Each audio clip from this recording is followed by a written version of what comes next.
Como saben, hemos estado estudiando el Evangelio de Mateo, versículo por versículo. Y hoy vamos a estudiar otra sección de Mateo que también nos va a dejar muchas enseñanzas. Esta sección de Mateo, quiero hacer la antelación. Algunos tal vez ya escucharon algo de esto, porque esto fue lo que enseñé, lo que prediqué en diciembre. Pero usted se va a dar cuenta que ahora que hemos venido siguiendo versículo por versículo el Evangelio, esta sección va a tomar mucha más relevancia en su vida. Y para comenzar o para introducir el tema, usualmente, ¿no? Cuando hay un nacimiento, el sentimiento es de alegría, el sentimiento es de felicidad. Por lo menos yo no he visto que cuando un niño nace, alguien quiere hacerle daño. Todos quieren es protegerlo, cuidarlo, y como regla general, el que lo toque, lávese las manos, desinfectes. En mi casa era así cuando nacieron mis dos hijos. Tenía que pasar por un proceso de desinfección más riguroso que el COVID. ¿Listo? Para llegar a mis niños. Lo cuidamos, los tratamos de proteger. Y los que están alrededor del niño buscan tal vez brindarle alguna ayuda que puedan. Y los niños usualmente cuando nacen, los bebés, buscamos es darles además regalos, preguntarle a los papás qué necesitan y poder suplir de alguna manera o poder dar de alguna manera y expresar de alguna manera el cariño que sentimos por un bebé. Sin embargo, el nacimiento más importante que ha tenido la humanidad no fue así. El nacimiento más importante que ha tenido que ha sucedido en esta tierra no fue así. Cuando Cristo nació, hubo un grupo que lo aceptó, pero otro que lo rechazó y hasta quiso matarlo. Así fue. Y hoy vamos a estudiar esta historia de un nacimiento controversial. Y nos daremos cuenta de que las únicas dos respuestas a Cristo son o que lo aceptes o que lo rechaces. No hay intermedio. No hay intermedio. Y eso es lo que hoy estudiaremos en Mateo capítulo 2, versículos del 1 al 12. Mateo capítulo 2, versículos del 1 al 12.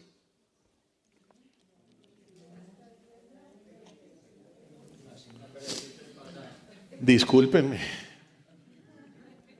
El único perfecto es Dios. Mateo 2, del 1 al 12. Hay que pedir perdón, ¿no? ¿Listo? Creo que eso no da conflicto, ¿no? Táchenlo, Mateo 2, del 1 al 12. Acuérdese que hace 8 días estudiamos Mateo 1. Es que yo sobre la misma presentación escribo, entonces a veces se me pasa. Bueno, disculpen. ¿Listo? ¿Todos en Mateo capítulo 2? Veamos, versículo 1 hasta el 12. Cuando Jesús nació en Belén de Judea, en días del rey Herodes, vinieron del oriente a Jerusalén unos magos, diciendo: ¿dónde está el rey de los judíos que ha nacido? Porque su estrella hemos visto en el oriente y venimos a adorarlo. Oyendo esto, el rey Herodes se turbó y toda Jerusalén con él. Y convocados todos los principales sacerdotes y los escribas del pueblo, les preguntó dónde había de nacer el Cristo. Ellos le dijeron: en Belén de Judea, porque así está escrito por el profeta. Y tú, Belén de la tierra de Judá, ¿no eres la más pequeña entre los príncipes de Judá? Porque de ti saldrá un guiador que apacentará a mi pueblo Israel. Entonces Herodes, llamando en secreto a los magos, indagó de ellos diligentemente el tiempo de la aparición de la estrella, y enviándolos a Belén dijo: id allá y averiguad con diligencia acerca del niño, y cuando le halléis, hacédmelo saber, para que yo también vaya y le adore. Ellos, habiendo oído al rey, se fueron, y he aquí la estrella que habían visto en el oriente delante de ellos. Y aquí la estrella que habían visto en el oriente iba delante de ellos, hasta que llegando se detuvo sobre donde estaba el niño. Y al ver la estrella se regocijaron con muy grande gozo. Y al entrar en la casa, vieron al niño con su madre María, y postrándose, lo adoraron. Y abriendo sus tesoros le ofrecieron presentes, oro, incienso y mirra. Pero siendo avisados por revelación en sueños que no volviesen a Herodes, regresaron a su tierra por otro camino. La palabra de Dios. El propósito de Mateo, como hemos venido estudiando, es presentar a Jesús como rey. Mateo busca presentar a Cristo como rey, como ese rey previamente anunciado en el Antiguo Testamento. Y esto comienza desde el capítulo 1, en donde, si usted recuerda, vimos su genealogía, que describe que era descendiente directo del rey David. Y también vimos en el capítulo 1 su nacimiento sobrenatural, que nos muestra su origen divino y su misión salvadora. Todo esto certifica legalmente que Jesús era el Mesías rey que el pueblo de Israel estaba esperando. El capítulo 2 comienza diciendo cuando Jesús nació, es las primeras palabras del capítulo 2. Ahora Mateo quiere añadir algo nuevo al nacimiento del Señor Jesús. Y lo que quiere destacar es que Jesús, el Mesías, nació en Belén de Judá porque este es el sitio donde la profecía anunció que ocurriría. Este es el propósito central de estos versículos y no lo podemos perder de vista. Sin embargo, junto con este propósito de mostrarnos que el Señor cumplió la profecía, también vemos que este relato nos presenta la reacción de dos grupos de personas ante el nacimiento de Cristo. Por un lado está Herodes y los expertos religiosos de Israel, y por otro están unos magos que vienen de Oriente. La tensión de esta historia usted la ve claramente ahí y surge de la diferente actitud que tiene cada grupo con respecto a Jesús. Por un lado están los opositores que quieren acabar al verdadero rey de los judíos y por el otro están los que lo quieren adorar. Por un lado están los judíos y su rey alineados contra el niño Jesús y por otro lado están los gentiles que le quieren rendir homenaje. En todo el relato usted va a ver que estas dos reacciones se contraponen. Y lo que vamos a mirar es que lo que pasa aquí es lo que hoy en día también sucede. Que Cristo sea una causa de aceptación por unos y de rechazo por otros es cierto y lo vemos desde su nacimiento. Lo fue en su ministerio terrenal como hicimos en la lectura bíblica y también es verdad hoy en día. Y estas son las dos únicas respuestas que puede haber ante Cristo. O lo aceptas o lo rechazas. O lo aceptas o lo rechazas. Por eso, hoy vamos a estudiar cómo el nacimiento de Cristo nos muestra que solo pueden haber dos reacciones ante Él. Dos reacciones ante Él. Y la primera reacción que vemos en estos versículos, la primera reacción que Cristo produce, y lo produce desde su nacimiento, es rechazo que lleva a la condenación. Rechazo que lleva a la condenación. ¿Listo? Aunque el relato comienza con los magos, en la primera parte el protagonista es Herodes. Herodes. El versículo comienza diciendo, cuando Jesús nació en Belén de Judea, ¿en los días de quién? Del rey Herodes. ¿Quién era este Herodes? Este Herodes se le conocía como Herodes el Grande. Y se diferencia de su hijo Herodes el Tetrarca, que era cuando estaba gobernando en los tiempos de Jesús. Herodes no era el gobernante legítimo de Israel, ya que su padre era idumeo y su madre era árabe. Y fueron los romanos quienes lo hicieron rey de Judea más o menos en el 40 antes de Cristo. Herodes fue reconocido por ser un gran constructor debido a sus proyectos como el segundo templo o también la reconstrucción de Samaria. También fue un gobernante hábil, pero un gobernante paranoico. Mantuvo la paz a punta de espada. Herodes sospechaba que quienes estaban a su alrededor lo iban a matar para reemplazarlo y por ello su crueldad era notoria. Imagínese la belleza de persona este. Mandó a matar a una de sus esposas, Marián. Mandó a matar a su madre, Alexandra, a su hijo mayor, Antípatro, y a otros 2 de sus hijos. Augusto César, y esto es una crónica histórica, consideraba que era más seguro ser el cerdo de Herodes que su hijo.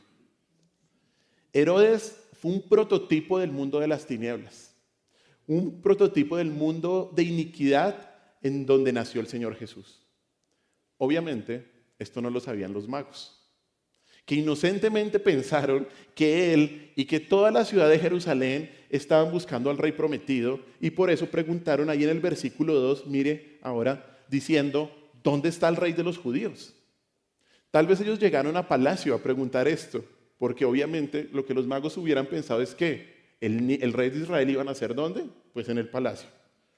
Pero esta pregunta debió dejar pasmado a Herodes, porque el concepto del rey Mesías que algún día vendría a liberar a su pueblo de la opresión era bien conocida en todo Israel.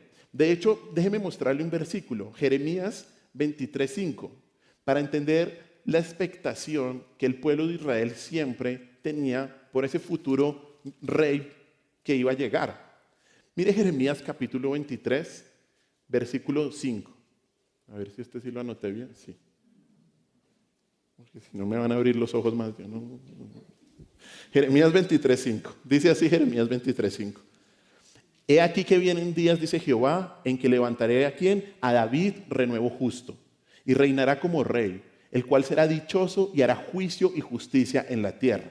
Esto es uno de los tantos pasajes que vemos que había una expectación en el Antiguo Testamento. ¿Por qué? Va a venir un rey, va a venir un rey, va a llegar un rey prontamente, siempre lo estaban esperando. Y Herodes sabía eso. Tal vez por eso, y mire el versículo 3 de Mateo 2, tal vez por eso el versículo 3 dice que Herodes, ¿qué? Se turbó. Herodes se turbó. Y esta palabra significa agitarse. Esta palabra significa perturbarse, pero en gran manera indica una conmoción interior que quita la paz mental.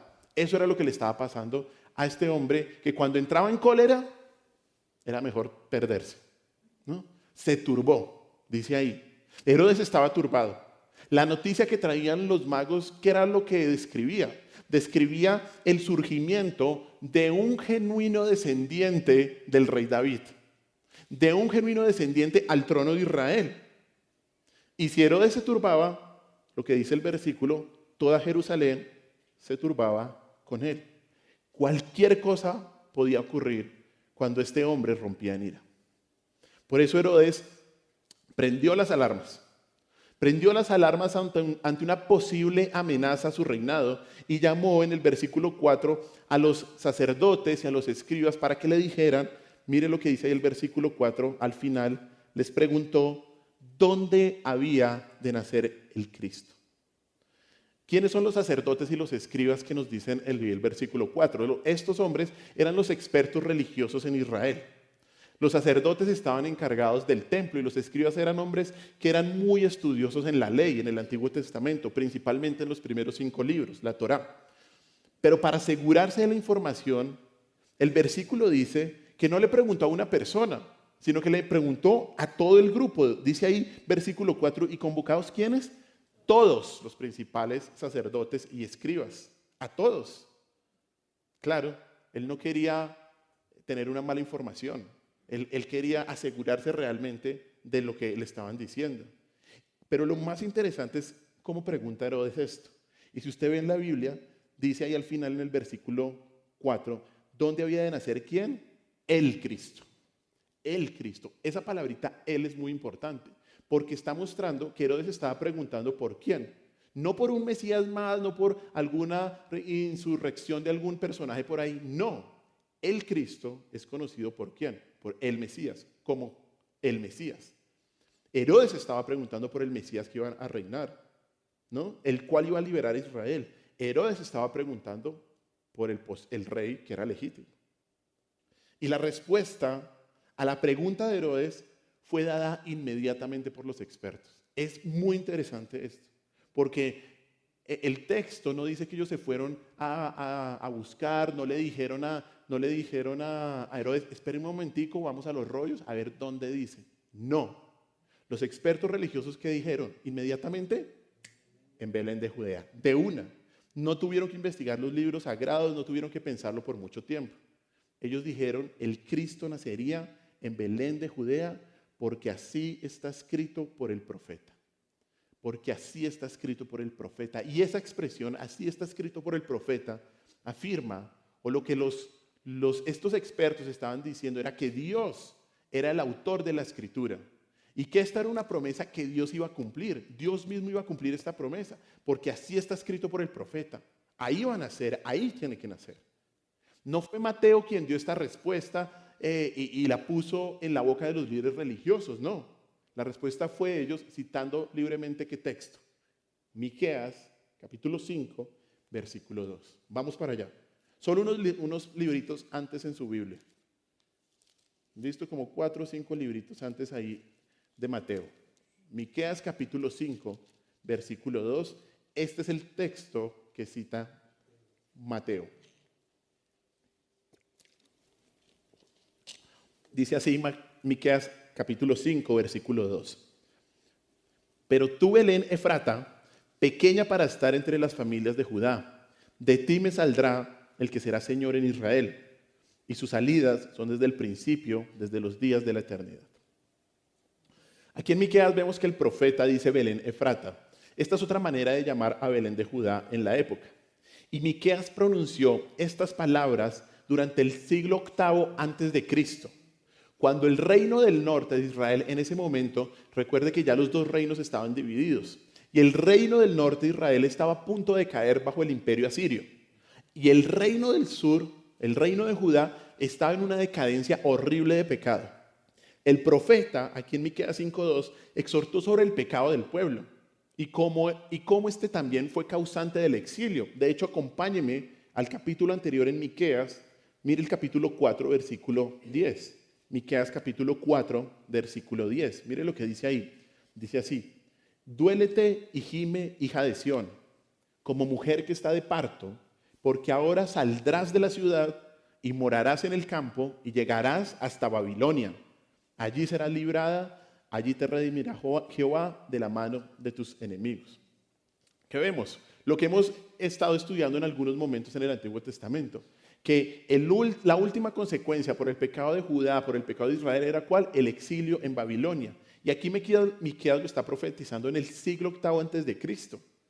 Pero en medio de esta promesa de juicio, en medio de esta promesa de la consecuencia por sus pecados, el Señor da esta maravillosa promesa de que vendría un rey que salvaría a los israelitas. De hecho, mire ahí una vez más en el capítulo 5, mire lo que dice el versículo 4, Miqueas 5:4, que es el complemento de Miqueas 5:2 que nos habla de ese futuro rey. Miqueas 5:4 dice así: y él estará y apacentará con poder de Jehová, con grandeza del nombre de Jehová su Dios, y morarán seguros porque ahora serán engrandecidos hasta los fines de la tierra. Miqueas sigue hablando ¿de quién? Del que va a apacentar a Israel, del Mesías, del rey, del prometido, ¿cierto? Sigue hablando de él. En medio del pecado, el Señor muestra, va a haber solución para el pecado. Y iba a ser el Cristo. Pero bueno, el punto central de Mateo es ¿cuál? Es que ese rey iba a nacer ¿dónde? En Belén de Judá. Ese es el punto central y no lo perdamos de vista. Por eso el versículo dice en Mateo capítulo 2, dice: no eres la más pequeña entre los príncipes de Judá. Dice ahí, no eres la más pequeña. En Miqueas dice: pequeña para estar entre las familias de Judá. Es como si Mateo está haciendo un comentario de lo que dice Miqueas, lo está citando y lo está mostrando. Ahora, importante saber qué tipo de ciudad era Belén. Belén era una ciudad que estaba ubicada a 8 kilómetros al sur de Jerusalén. Realmente no era una ciudad, realmente era un pueblo. Era un pequeño pueblo. Comparada con otras ciudades y pueblos de Israel, de hecho Belén era insignificante. Insignificante en tamaño, insignificante en influencia. Pero algo muy importante de esta ciudad. Ahí fue donde nació el rey David. Y por eso el Mesías tenía que venir de la misma ciudad de donde vino el rey David, de la ciudad de David, de Belén. Y por eso es tan importante la cita de Mateo. Ahora, el verso continúa en Mateo y en Miqueas y dice a continuación que no debe ser considerada pequeña. A pesar de lo que piensa la gente, no debe ser considerada pequeña. ¿Por qué? Mire lo que dice Mateo ahí en el texto. Dice: de ti saldrá un guiador que apacentará a mi pueblo Israel. De ti saldrá. En Miqueas dice: de ti me saldrá el que será Señor en Israel. De ti me saldrá. Y estas palabras dicen: de ti me saldrá, significa que quien estaba hablando ahí, ¿quién era? Dios mismo. Dios mismo era el que estaba enviando al Mesías. Y luego ahí nos presentan las palabras, bueno, en Miqueas dice Señor y en Mateo guiador. Son las mismas palabras. De hecho, la palabra guiador significa gobernante, gobernador, como está puesta en la Biblia de las Américas. Es otra manera de decir. Todo esto significa que ¿qué iba a ser el Mesías? El Mesías era quien iba a guiar quien iba a apacentar y quien protegería al pueblo. De hecho, cuando usted estudia la figura del pastor, y en el Salmo 23 uno la ve y en otros salmos, el pastor también es una figura y un tipo de rey. Y obviamente es la figura del pastor rey, Dios, del pastor que iba a guiar al pueblo. Todo esto significa, todas estas descripciones que vemos aquí, las vamos a ver luego en Cristo cuando estemos yendo capítulo por capítulo en todo el Evangelio de Mateo. Y aunque Miqueas, como leímos y como el mismo versículo 2 dice que este será un gobernante eterno, Miqueas nos muestra otras características de ese Cristo. Mateo cita hasta ahí. Usted va a la cita de Mateo y Mateo solamente dice que apacentará a mi pueblo Israel y ahí termina. ¿Por qué? Obviamente, una vez más, su objetivo es ¿cuál? Mostrar que el Cristo iba a nacer ¿dónde? En Belén. En Belén. Ese era el punto de Mateo. Cristo no solo era descendiente de David, como lo vimos en la genealogía, sino que nacería en el mismo lugar donde nació y se crió el rey David, como la profecía lo decía. Por eso, en esta sección, en estos 12 capítulos de Mateo 2, la palabra Belén de Judea se menciona 3 veces. Primero lo dice Mateo en el capítulo 2, versículo 1, cuando Jesús nació ¿dónde? En Belén. Después en el versículo 5 y 6 lo confirman los expertos. Y luego en el versículo 9 lo va a mostrar la estrella. Ahí la estrella se paró. En Belén de Judá. ¿Por qué? Porque ahí estaba profetizado. Ahí. Cristo es el rey prometido porque Él cumplió la profecía de que nacería en un pequeño, humilde y hasta insignificante pueblo llamado Belén. Llamado Belén. Y esto no solo confirma la Escritura, y no solo confirma que la palabra de Dios es verdad y a Cristo como el Rey legítimo, sino que también nos enseña que Dios no elige de acuerdo a lo que es exaltado y honrado a los ojos del mundo. No, Dios no elige de esa manera. Cristo pudo nacer en Jerusalén, Cristo pudo nacer en un palacio, pero ¿nació dónde? En Belén, en Belén.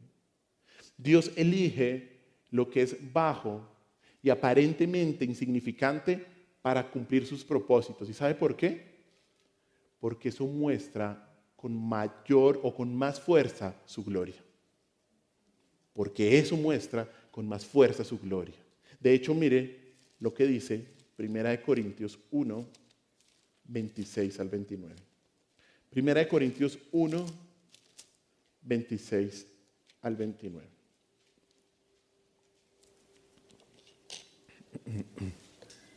Dice así 1 Corintios 1, 26, 29. Pues mirad, hermanos, vuestra vocación, que no sois muchos más sabios según la carne, ni muchos poderosos, ni muchos nobles. Versículo 27. Sino que lo necio del mundo escogió Dios para avergonzar a los sabios, y lo débil del mundo escogió Dios para avergonzar a lo fuerte. Y lo vil del mundo y lo menospreciado escogió Dios, y lo que no es, para deshacer lo que es. Y mire el 29, a fin de que nadie se jacte en su presencia. Dios elige lo que es bajo y aparentemente insignificante para cumplir sus propósitos, porque eso muestra con más fuerza su gloria. Esta es la historia de Belén. Belén fue el lugar. Belén fue el sitio cumplido por Cristo.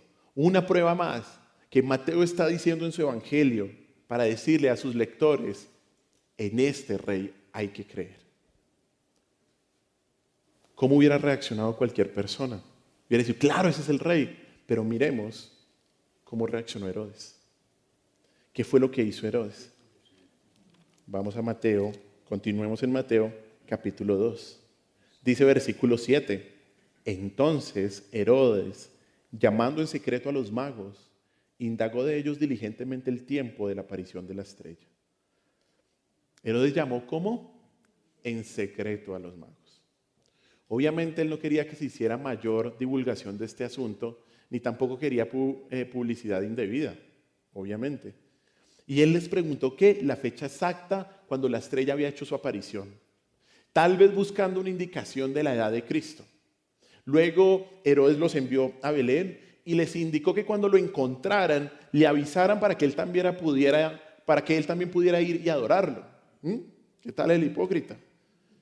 que esto no es más sino un acto de gran hipocresía, en donde él estaba escondiendo sus verdaderas intenciones de ¿qué? De matar al rey, de matar a Cristo. Y de hecho, Herodes debió parecer muy convincente, porque en el versículo 12 nos muestra que los magos necesitaron de una revelación especial para no volver donde Herodes. En el versículo 12 vemos, no se vaya por donde Herodes, ¿no? Váyase por otro camino. Y aquí vemos a Herodes, un hombre que conocía las profecías, un hombre que sabía que él solo estaba de paso en el trono, de hecho no era el gobernante legítimo, un hombre que conocía que el Cristo iba a venir. Él nunca pensó en adorar a Cristo, y más bien lo que pensó fue esto: si ha nacido alguien que quiera disputarme el trono, aunque sea el mismo Dios, lo mataré. Eso fue lo que pensó Herodes. Herodes estaba más interesado en salvar su trono que en ganar su alma. Él pensó que podía impedir el propósito divino. Pero los hombres y los reyes que creen esto, al final siempre son derrotados. Algo que también es muy interesante en el texto es que Dios pudo haber elegido cualquier otro momento para el nacimiento de Cristo. ¿No lo ha pensado? Y de hecho hubiéramos pensado que hubiera sido un mejor momento. Pero ¿sabe qué nos enseña esto? Que Dios más se glorifica cuando la oposición en cumplir su plan es más grande. Dios más se glorifica cuando la oposición en cumplir su plan es más grande. Y esto es de aliento, hermanos, porque muchas veces pensamos que Dios no puede ayudarnos por la situación que estamos viviendo, por lo que estamos pasando. Y esto nos muestra que no debemos dejar de confiar en Dios. No debes dejar de confiar en Dios en medio de la prueba. Recuerda que Cristo nació en los días de Herodes y Dios cumplió su plan. Si lo que trae más gloria a Dios, y escúchame bien esto, si lo que trae más gloria a Dios es que seas librado de la prueba, lo serás. Serás librado de la prueba. Pero si lo que trae más gloria a Dios es que seas fortalecido en medio de la prueba, serás fortalecido en medio de la prueba. Es la verdad. Es la verdad. ¿No? Dios muestra su gracia con sus hijos de una manera que a veces nosotros ni nos imaginamos. Y Dios nos fortalece en medio de la prueba. Y puede que eso sea de mayor testimonio para los incrédulos, de más gloria a Dios. Amén. Si es la voluntad de Dios, te librará. Pero es que el objetivo de Dios es hacerte parecido ¿a quién? A Cristo. Ese es el punto. El punto es ese. En cada situación que tú vivas, el objetivo que tiene Dios contigo es hacerte más parecido a Cristo. Por último, debemos hacer esta pregunta. Esta pregunta no salta del texto y es: ¿eres tú como Herodes? ¿Eres tú como Herodes? Tal vez piensas que no eres como Herodes porque la crueldad de este hombre era extrema. Uno dice, no, tampoco. Sin embargo, si rechazas a Cristo, eres como Herodes. Porque quieres seguir gobernando tu vida sin someterte al Creador y dueño de todo, y vas a hacer todo lo posible para que nadie te diga lo que debes hacer. Y si así es, eres como Herodes. Y cuando piensas de esa manera, eres como este hombre, porque harás todo lo posible para rechazar a Cristo. Incluso si eso significa matar todo lo que a tu alrededor tenga que ver con Cristo. Eres como Herodes, si es así. Eres como Herodes si piensas que crees en Dios a tu manera, porque solo hay una manera, y es esta. Bueno, o tal vez no eres como Herodes, tal vez eres como los expertos religiosos, que aunque sabían dónde iban a ser el Cristo, lo rechazaron de una manera más sutil. De hecho, podríamos haber pensado que ellos habrían sido los primeros en correr a Belén.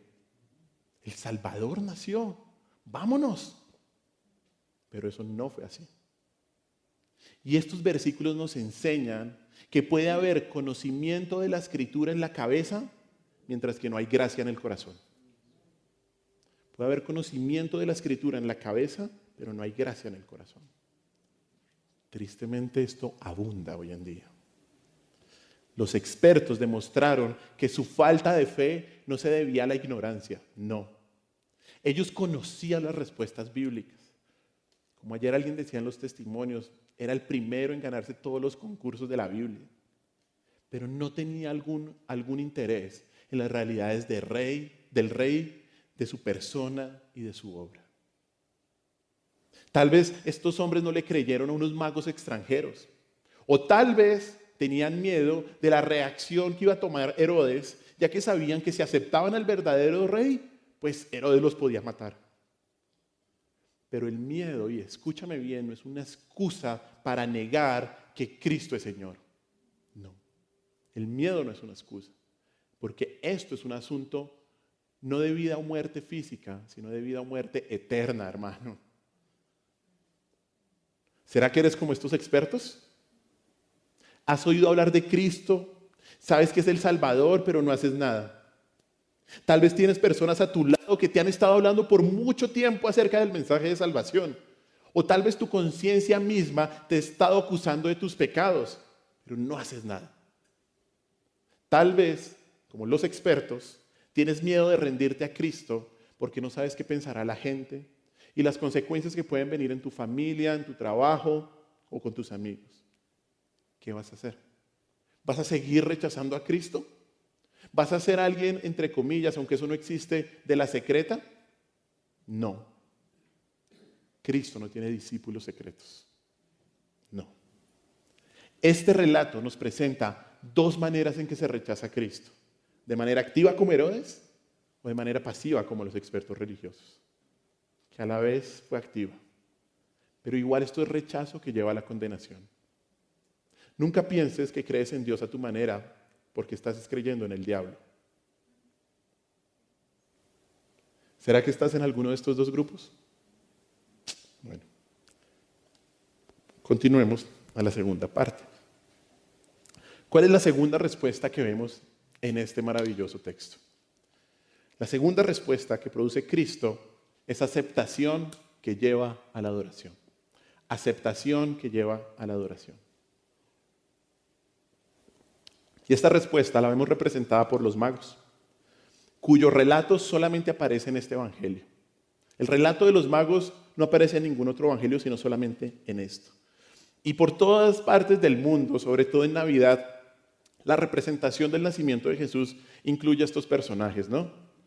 Se dice que se llamaron Melchor, Gaspar y Baltasar. Y tal vez alguno de ustedes ha actuado en alguna obra pensando que es Melchor, Gaspar o Baltasar. Pero ¿qué nos dice la Escritura sobre esto? ¿Ah? Mire lo que dice el versículo 1. El versículo 1 dice que cuando Jesús nació, ¿qué dice?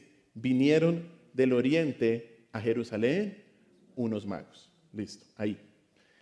La palabra magos no se refiere a alguien que hace trucos con las cartas o hace aparecer un conejo de la nada, no. La palabra se refiere a una clase de hombres sabios y estudiosos de mucho prestigio en la época. En otras versiones de la Biblia también se les llama sabios, los sabios. Y estos hombres eran expertos en filosofía, en medicina, en astrología y también en ciencias naturales. El origen de la palabra magos, magi, es babilónico y fue utilizado también por los imperios medos y el imperio persa. Otros imperios, otros pueblos de esta región, arriba por el Éufrates, también lo utilizaban para esta palabra para referirse a estos hombres. El versículo confirma esto ya que dice que estos hombres venían ¿de dónde? De oriente, arriba como así, si ven el mapa, atrás. El cual era la manera de referirse a la región de Babilonia. Cuando en la Biblia usted ve que dice la palabra oriente, es esta parte como del Golfo Pérsico, donde hoy en día está Irán, Irak y todos ellos. Ahí empezó el imperio babilónico. Y este tipo de hombres habían llegado a ser muy capaces como instructores de los reyes de esa época y de esa región. Y en este imperio ellos tuvieron la mayor influencia y el mayor poder que pudieron haber tenido. La tradición dice que eran 3 y que eran reyes, Pero el texto no nos dice eso. No nos da ni número ni estatus. No dice absolutamente nada de eso, ¿no? Pero ahora, hay algo que nos debe intrigar mucho más, porque más que saber quiénes eran estos hombres, está la pregunta: ¿cómo supieron ellos de Cristo? ¿Cómo supieron esta gente de Cristo? Ellos no eran del pueblo de Israel. Entonces, ¿cómo llegaron ahí? Bueno, aquí nos vamos a la lección de historia. ¿Se acuerda dónde estuvo Israel cuando el Señor los castigó? En Babilonia, en el exilio. Debido al exilio de los judíos en Babilonia, estos pueblos de Oriente, estos pueblos babilónicos, tuvieron mucha cercanía con las escrituras judías. Y fueron con el imperio babilónico y luego con el imperio medo y el imperio persa, que estuvieron muy influenciados por judíos. Sin embargo, la mayor influencia que pudieron tener estos hombres en estos imperios se debió a un personaje determinante y que Dios lo utilizó para un propósito eterno. ¿Y quién fue? Daniel. Daniel. Vaya a Daniel capítulo 2, versículos 48 y 49. Y mire lo que dice el texto. Daniel fue de los primeros grupos, o estuvo en el primer grupo que fue exiliado a Babilonia. Y la historia de Daniel es fascinante, un hombre de mucha integridad, un hombre que influenció en todos los reyes babilónicos del imperio babilónico, Medo, Perso, en Nabucodonosor, en Ciro, en Artajerjes. Y mire lo que dice Daniel capítulo 2, versículo 48 y 49. Mire lo que dice ahí. Entonces el rey engrandeció a Daniel y le dio muchos honores y grandes dones y le hizo gobernador de toda la provincia de Babilonia y jefe supremo de ¿quiénes? Tenaz, ¿no? Y mire, y Daniel solicitó al rey y obtuvo que pusiera sobre los negocios de la provincia de Babilonia a sus amigos, Sadrac, Mesach y Abednego, y Daniel estaba en la corte del rey. ¿Quiénes estaban influenciando a todos los sabios de todo el imperio babilónico? Daniel y sus amigos. ¿Usted qué cree que hizo Daniel? Pues evangelizó a esta gente. ¿Usted cree que él se quedó callado? No. Seguramente Daniel evangelizó a estos hombres y les contó que de Israel iba a venir un rey que salvaría a la humanidad. Definitivamente. Y esta promesa se hizo mucho más evidente cuando Dios le reveló a Daniel el tiempo en el que Cristo iba a venir. Mire lo que dice Daniel 9, 24, 26. Daniel 9, 24, 26. Mire lo que dice Daniel 9, 24, 26. Dice así. Y en este momento se habían cumplido ya los años del exilio de Israel y Daniel está orando porque ¿qué es lo que va a pasar ahora? Y Dios le da una revelación sobre lo que iba a venir en el futuro. Y mire Daniel 9, 24 al 26. Dice, 70 semanas están determinadas sobre tu pueblo y sobre tu santa ciudad para terminar la prevaricación y poner fin al pecado y expiar la iniquidad para traer la justicia perdurable y sellar la visión y la profecía y ungir al santo de los santos. 25. Sabe pues y entiende que desde la salida de la orden para restaurar y edificar a Jerusalén hasta el Mesías príncipe, habrá 7 semanas y 72 semanas. Se volverá a edificar la plaza y el muro en tiempos angustiosos. Y después de las 62 semanas se quitará la vida al Mesías, mas no por sí. Y el pueblo de un príncipe que ha de venir destruirá la ciudad y el santuario y su fin será con inundación y hasta el fin de la guerra durará las devastaciones. Hasta ahí. Estos versículos son fascinantes para estudiarlos, no lo vamos a hacer hoy. ¿Listo? Pero ¿qué nos dice? ¿Qué nos está diciendo? Dios les reveló a Daniel que iban a pasar 7 semanas hasta que viniera ¿quién? El Mesías príncipe y luego se iba a morir, se le iba a dar muerte. Este versículo incluye una profecía que da una línea de tiempo para el nacimiento del Mesías. Seguramente cada generación de sabios hacía cuentas esperando ¿a quién? Al Mesías príncipe. Hasta que llegó el momento indicado y le tocó a estos sabios, a estos magos. Qué increíble la providencia de Dios. Qué increíble la providencia de Dios. Y cuando estos hombres llegaron, vuelvo al Mateo capítulo 2, llegaron a Jerusalén, preguntaron ¿qué? ¿Dónde está el rey de los judíos que ha nacido? Qué increíble. Los magos no estaban preguntando ¿dónde está el niño que va a ser rey? No. Ellos inmediatamente preguntaron, ¿dónde está quién? ¿Dónde está el rey de los judíos? ¿Dónde está este hombre? Ellos tenían pleno convencimiento de que Cristo era el rey prometido. Y a continuación se menciona un evento milagroso que es el de la estrella. Ellos vieron una estrella que comprobó el nacimiento de Cristo. La Biblia no dice nada de este fenómeno, nada. Se cree que por allá en Números 24 hay una referencia de una estrella que iba a salir de Jacob, pero no es comprobado, Números 24 y 17. Y a veces nosotros nos preguntamos, bueno, ¿cómo fue que una estrella guió a estos magos, a estos sabios? ¿Qué fue lo que pasó? Y se nos olvida que Dios fue el que hizo las estrellas. ¿No? La verdad no importa. Seguramente lo que pasó fue lo que pasó con el pueblo de Israel cuando salió de Egipto. La columna de nube y de fuego los guió. Y seguramente pasó lo mismo cuando el Señor guió a estos sabios a Belén por medio de una estrella. Ellos emprendieron un viaje de más de 1,200 kilómetros. 1,200 kilómetros para encontrar al rey de los judíos. Y en ese momento no había avión, no había barco, no había carro, no había bicicleta. Era un viaje a puro camello. Exactamente. Difícil. Muchos peligros tuvieron que vivir, pero aún así lo hicieron. ¿Sabe por qué? Porque su propósito, dice ahí, era adorarle. ¿Dónde está el rey de los judíos? Que hemos visto su estrella en el oriente y venimos ¿a qué? A adorarle. Adorarle. Perdón. Esa palabra adorarle solo es utilizada en la Biblia para indicar un acto de reverencia y adoración a Dios. Cuando esta palabra está, significa que la persona va a adorar al único Dios verdadero. Todo esto nos muestra que estos magos, que estos hombres sabios, sabían quién era Jesús. Sabían que Él era el Mesías prometido. Sabían que Él era el Salvador de los hombres. Y sabían que Él era el Rey del mundo. Ya vimos en el relato que luego que la pregunta llegó a Herodes y que fue respondida por los expertos, los magos emprendieron su rumbo a Belén. Y ahora salta el versículo 9, porque ahí volvemos a encontrarnos la historia. Dice el versículo 9, mire, ellos, habiendo oído al rey, se fueron. Y aquí la estrella que habían visto en el oriente iba delante de ellos hasta que llegando se detuvo sobre donde estaba el niño.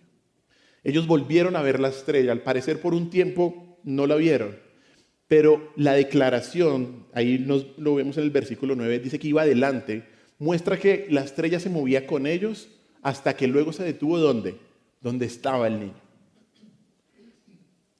Y mire la reacción de los magos. La reacción de los magos al ver que la estrella se detuvo fue que se regocijaron con muy grande gozo. Esas palabritas solamente son una expresión de ¿qué? Una felicidad total, ¿no? Se regocijaron es como decir estaban 2 veces felices. Y después pone las palabras muy grande ¿qué? Gozo. Estaban supremamente felices. No, o sea, no cabían de la dicha, como dirían los bogotanos. Esta frase describe un gozo exagerado. Ellos estaban delirantemente felices. Su búsqueda había concluido. Su largo viaje había terminado. Ellos estaban a punto de rendir adoración ante el Rey del universo. Valió la pena, debieron pensar ellos. Entraron a la casa, dice el versículo 11, vieron al niño y postrándose lo adoraron. El texto clarifica que solo adoraron ¿a quién? Al niño. Nunca en las Escrituras alguien adoró a María. Nunca. Y si eso hubiera pasado, María lo hubiera rechazado, seguro. Seguro. ¿Y qué fue lo que hicieron los magos? Se postraron. Esto significa inclinarse a tierra, arrodillarse. Y esa acción se hace en reconocimiento del que está delante de ellos es muy superior a mí. Y que yo soy muy inferior. Se postraron. Y luego procedieron, dice ahí el versículo, a abrir sus tesoros, sus cofres. Esto significa, o esta expresión implica que ellos le dieron lo mejor de sus tesoros. Y aquí Mateo especifica 3 obsequios: oro, incienso y mirra. Oro, incienso y mirra. A veces se piensa que por estos 3 obsequios son 3 reyes, que ni son reyes, ¿no? Que son 3 magos sabios. oro, incienso y mirra. Y a menudo también se han visto que estos elementos son muy significativos. Oro para la realeza, incienso para Dios y mirra para el momento de su muerte. Sin embargo, pudo ser así, pero estos tres regalos eran muy valiosos y costaban un platal en la época. Juntos formaron un regalo muy generoso para Cristo y para la familia de él. Seguramente José, como el hombre justo que fue, administró bien esos regalos para su tiempo de huida en Egipto, que eso lo vamos a ver de hoy en 8 días. Y lo interesante es algo más. ¿De dónde vinieron los primeros regalos del Mesías? De personas gentiles que no eran del pueblo de Israel. Los primeros regalos presentados a Cristo fueron de hombres gentiles de tierras lejanas. Y de hecho la escena es una sugerencia de todas las grandes profecías del Antiguo Testamento que nos muestran cómo todas las naciones iban a adorar a Cristo. Y déjenme mostrarles solamente un versículo con respecto a esto. Salmo 72 del 9 al 11. Salmo 72 del 9 al 11. Mire lo que dice. Dice Salmo 72 del 9 al 11. Ante él se postrarán los moradores del desierto. Y sus enemigos lamerán el polvo. Los reyes de Tarsi de las costas traerán presentes. Los reyes de Saba y de Seba ofrecerán dones. Todos los reyes se postrarán delante de él. Todas las naciones que le servirán. Esto lo vemos en todo el Antiguo Testamento. Porque eso es el objetivo del Antiguo Testamento. Viene Cristo apuntando a Cristo, ¿no? Apuntando al reino. Y luego, vuelva a Mateo, luego de presentar su adoración, ya es cuando el Señor, Dios, les avisa en sueños que no volvieran a Herodes. Y aunque ellos no supieron por qué, ni preguntaron, ¿qué vemos? Fueron obedientes y regresaron a casa por otro camino y así Dios guardó su vida. De hecho, este punto es una buena enseñanza para todos nosotros, ¿no? Porque muchas veces Dios nos da una clara advertencia para no ir a cierto lugar, para no meternos con cierta persona y no le hacemos caso. Y terminamos yendo al matadero. Mucho cuidado. Hermanos, esta historia es increíble, ¿no le parece? Y es mucho más extraordinaria de lo que siempre hemos escuchado en Navidad. Y nos enseña grandes lecciones y quiero mencionar algunas de ellas. En primer lugar, vemos lo increíble, lo maravilloso de cómo Dios controla la historia. Todos estos hechos históricos lo que hacen es exaltar la providencia de Dios y nos muestran cómo Dios siempre está obrando. La historia del mundo es la historia de Dios. Hace mucho tiempo Dios había elegido a un hombre llamado Daniel, lo puso en un lugar para influir en algunos hombres que llegarían en el momento perfecto. Yo me imagino a José diciendo, ¿y ahora cómo voy a hacer? ¡Pum! Dios es perfecto. Dios es su providencia. Eso nos enseña esta historia. De hecho, vamos a hablar mucho más de la providencia de Dios de hoy en 8 días, cuando veamos el relato siguiente que busca o que muestra que quieren matar ya de una manera más directa al Señor. Pero lo primero es esto, vemos la providencia de Dios en la historia. En segundo lugar, también esta historia nos enseña que es una historia de aceptación de Cristo por parte de los magos, y eso nos deja grandes enseñanzas. Lo primero es la diligencia que tuvieron estos magos. Ellos no escatimaron ningún esfuerzo físico, ningún esfuerzo económico al hacer tan largo viaje. A ellos no les importó los peligros a los que se podían enfrentar. Tampoco ellos tuvieron miedo de sus vidas o de las posibles consecuencias que pudieran tener al declarar ante el rey del momento que ellos venían a buscar al verdadero rey. No les importó. Ellos habían puesto su corazón en ver al rey que nació y no descansaron hasta que lo vieron. Qué gran ejemplo para nosotros. Qué gran ejemplo para todos nosotros de cómo debe ser nuestra abnegación, nuestra diligencia y nuestro sacrificio por seguir a Cristo. Qué gran ejemplo.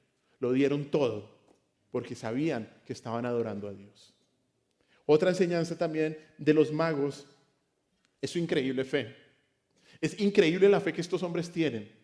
Creyeron en Cristo cuando no lo habían visto.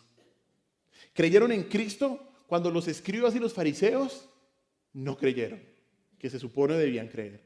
Creyeron en Cristo al verlo como un bebé.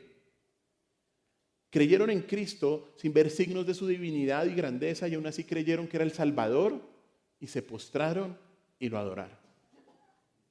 ¿Sabe qué nos enseña esto también? Que nuestra fe no depende de las circunstancias, sino de la verdad de la palabra. Deje de moverse por las circunstancias y por sus emociones. Crea en la palabra de Dios, que vive y permanece para siempre. También los magos nos enseñan que el propósito de nuestra vida, ¿cuál es? La adoración a Cristo, la gloria de Dios. Todo su viaje fue para ese propósito. Y así debe ser nuestro peregrinaje en esta vida. Así debe ser nuestro peregrinaje en esta vida, adorar al Señor. De hecho, mire lo que dice Efesios capítulo 1, versículo 12. Efesios capítulo 1, versículo 12. Dice así: a fin de que seamos para alabanza de su gloria, nosotros los que primeramente esperábamos en Cristo. Y todo este versículo está después de la maravillosa verdad de que somos elegidos por Dios. ¿Elegidos para qué?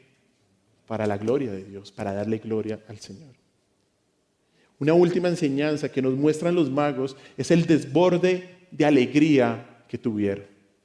Se regocijaron con muy grande gozo.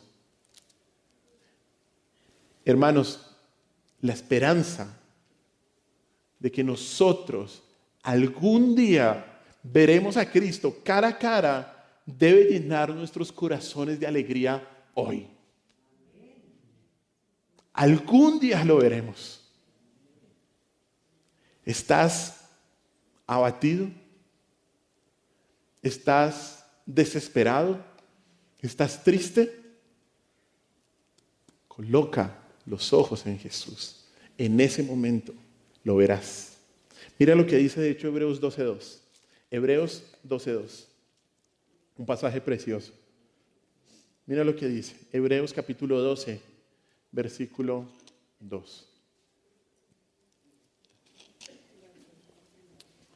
Puestos los ojos en Jesús, el autor y consumador de la fe, el cual por el gozo puesto delante de él sufrió la cruz, menospreciando el oprobio, y se sentó a la diestra del trono de Dios. ¿En dónde debemos poner nuestra mirada? En Cristo. Solo en mi Señor Jesús. Solo en el gozo que me va a dar cuando yo llegue ante su presencia y a pesar de mí y de mi pecado lo pueda ver cara a cara. Qué momento tan glorioso. Eso debe darnos esperanza y llenarnos de alegría hoy en día. La pregunta es, ahora que sabes la verdadera historia de los magos, tal vez la sabías antes, ¿quieres seguir su ejemplo, invertir tu vida para seguir al único y verdadero Rey? Contrario a Herodes, que estaba más preocupado por salvar su vida, por salvar su trono, que salvar su alma, los magos estaban más dispuestos a perder su vida y salvar su alma al aceptar a Cristo. Mira lo que dice un último versículo, Mateo capítulo 16, 24 al 26. Mateo 16, 24 al 26. Mira lo que dice. Mateo 16, 24 al 26. Entonces Jesús dijo a sus discípulos: si alguno quiere venir en pos de mí, niéguese a sí mismo y tome su cruz y sígame. Porque todo el que quiera salvar su vida, la perderá. Y todo el que pierda su vida por causa de mí, la hallará. Y mira el 26. Porque ¿qué aprovechará el hombre si ganare todo el mundo y perdiere su alma? ¿O qué recompensa dará el hombre por su alma? Hasta ahí. Esta es la contradicción bíblica y espiritual. Pierdes para ganar. Pierdes para ganar. Y es la mejor pérdida. Pierdes tu vida, puedes perder tu dinero, tus relaciones, pero ganas a Cristo. Y si ganas a Cristo, tienes todo. Así no tengas nada. La única manera de que salves tu alma de la condenación eterna es aceptando que solo Cristo es la solución. Solo Cristo. Y ahora que has entendido esta historia, si no has corrido a Cristo, corre. Corre a Cristo como ellos lo hicieron. Corre al Señor. Pídele perdón por tus pecados. Que si te arrepientes, Dios te perdona. Cristo no rechaza a nadie que va a Él. A nadie. Y si haces esto, regocíjate con muy grande gozo como lo hicieron los magos. Porque encontraste al Rey Salvador. Nada produce un gozo mayor que saber que tenemos a Cristo con nosotros. Nada. Nada. Hermanos, en este mundo solo hay dos tipos de personas. Solo hay dos. Solo hay dos. Los que aceptan o los que rechazan a Cristo. Solo hay dos. Como Mateo lo afirma, tenemos suficiente evidencia profética de que Cristo es Rey. Por eso es mejor que lo aceptes para un día, o más bien, porque un día, lo quieras o no, te vas a encontrar con Él. Y es mejor que te encuentres con Él como el Rey Salvador que como el Rey Juez. Un nacimiento controversial, pero que nos muestra que solo Cristo es el Rey. Oremos. Señor, te damos gracias por este día. Gracias por tu amor y por tu misericordia. Señor, muchas gracias porque tú eres un Dios bueno. Gracias porque nos dejaste tu palabra y podemos escudriñarla. Gracias, Señor, porque, Señor, es evidente, Cristo, que tú eres Rey. Comprobaste una profecía de 800 años antes y guiaste a José y a María que nacieras en Belén, como la profecía lo había dicho 800 años antes. Es increíble, Señor, tú cómo manejas la historia del mundo. Es increíble tu providencia. Y también es increíble tu providencia con nuestras vidas. Señor, ayúdanos a todos los que estamos aquí, a los que somos creyentes, hijos tuyos, a vivir una vida como nos la muestran los magos, de adoración a ti constante, de dar todo por ti, Señor, porque tú no vales menos. Señor, y si hay alguien aquí que es como Herodes, como los escribas y los sacerdotes, Señor, trae arrepentimiento en este momento. Muéstrale que no estamos hablando de un nacimiento cualquiera, sino que fue el nacimiento del Rey que vino a salvar a los hombres. Te damos muchas gracias, Señor, por este día. En tu nombre hemos orado. Amén.